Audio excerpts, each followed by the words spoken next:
আসসালামু আলাইকুম রহমতুল্লাহি ওবারাকাতু। আপনারা সবাই কেমন আছেন? আশা করি সকলেই ভালো আছেন। তো আপনারা ইতিপূর্বেও দেখেছেন আমরা আমাদের আল ইত্তেহাদ মানব কল্যাণ সংস্থার পক্ষ থেকে আমরা সকলে এই বৃদ্ধ লোকটির হতদরিদ্র লোকটির ঘরটি নির্মাণ করে দেওয়ার জন্য, ঘরটি মেরামত করে দেওয়ার জন্য চলে আসছিলাম। তো সেই ঘরটি আমরা এখন পুরোপুরি ভেঙে ফেলার চেষ্টা করতেছি। পুরোপুরি ঘরটা ভেঙে ফেলবো, পুরোপুরি ঘরটা ভেঙে ফেলে তারপর এইখানে ঠিক এই জায়গায় নতুন করে আরেকটি ঘর তৈরি করে দেওয়ার আমরা চেষ্টা করতেছি। আপনারা সবাই দেখতেই পারতেছেন আমরা দুই একজন সেই ঘরটি ভেঙে ফেলার চেষ্টা করতেছি।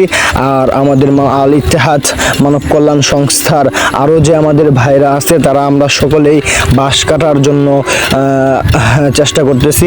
তো দেখতেই পারতেছেন আপনারা যে আমরা কিভাবে ঘরটি ভেঙে ফেলার চেষ্টা করতেছি।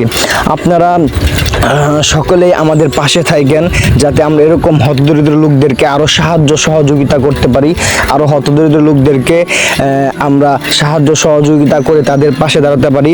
এবং আপনারা সবাই আমাদের আল ইত্তেহাদ মানব কল্যাণ সংস্থার পাশে থাকবেন এবং আল ইত্তেহাদ মানব কল্যাণ সংস্থাকে সবসময় সাহায্য সহযোগিতা করবেন। আপনাদের সকলকেই অসংখ্য ধন্যবাদ।